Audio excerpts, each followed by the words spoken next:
ইতিমধ্যে ৰাজহুৱা কৰিছে একদম চিন্তা কৰিব নালাগে সবৰে ভাল 99% এতিয়াও বাকী থকা বুলি কৈছে বাকী 99% মই তেওঁৰ নামত আজিয়ে দি দিলো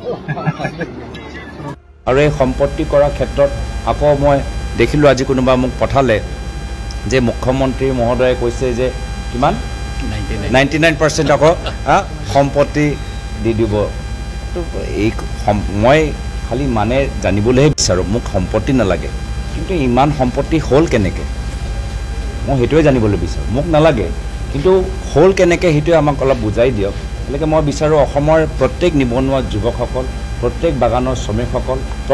প্ৰত্যেক খেতিয়কসকলৰ এনেধৰণৰ সম্পত্তি হওক সেইটোৱে মোৰ কামনা মাত্ৰ এজন ব্যক্তি ইমান সম্পত্তি কিয় হৈছে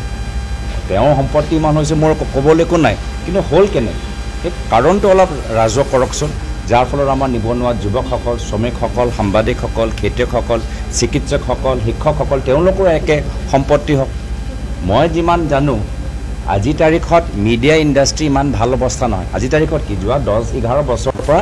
মিডিয়া ইণ্ডাষ্ট্ৰী ইমান ভাল হোৱা নাই ডাঙৰ ডাঙৰ চেনেল বন্ধ হৈ গৈছে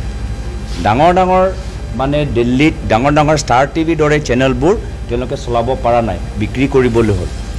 অৰ্ণৱ গোস্বামীৰ দৰে এজন ভাল সাংবাদিক তেওঁকো মানে ধাৰ ল'বলৈ হ'ল নিজৰ চেনেল খুলিবলৈ চলাবলৈ অসমত কিমান চেনেল খুলিছে কিন্তু চেনেলবোৰ বন্ধ হৈ গৈছে আমি জানো কিন্তু এটা চেনেল ইমান ভাল কৰিছেনে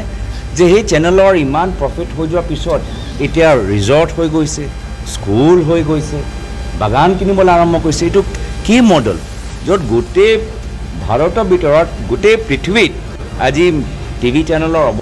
অফিচ বন্ধ কৰিবলৈ হৈছে অসমৰ এটা বিশেষ চেনেল মুখ্যমন্ত্ৰীৰ লগত সম্পৰ্ক থকা চেনেল ইমান ভাল কৰি আছে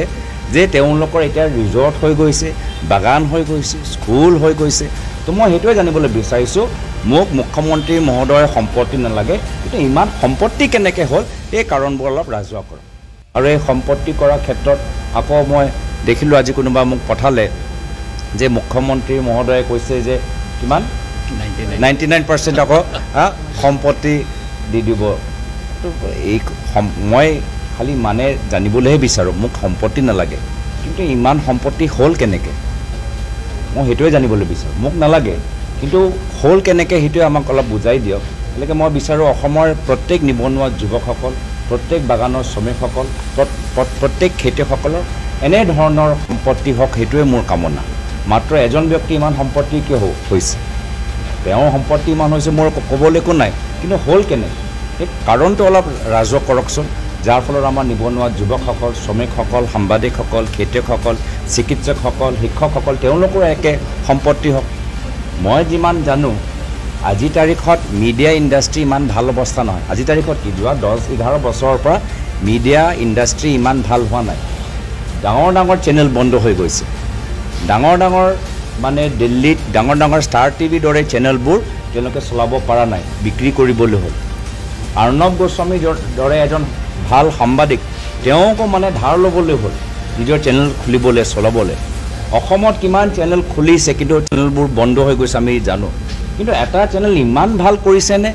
যে সেই চেনেলৰ ইমান প্ৰফিট হৈ যোৱাৰ পিছত এতিয়া ৰিজৰ্ট হৈ গৈছে স্কুল হৈ গৈছে বাগান কিনিবলৈ আৰম্ভ কৰিছে এইটো কি মডেল য'ত গোটেই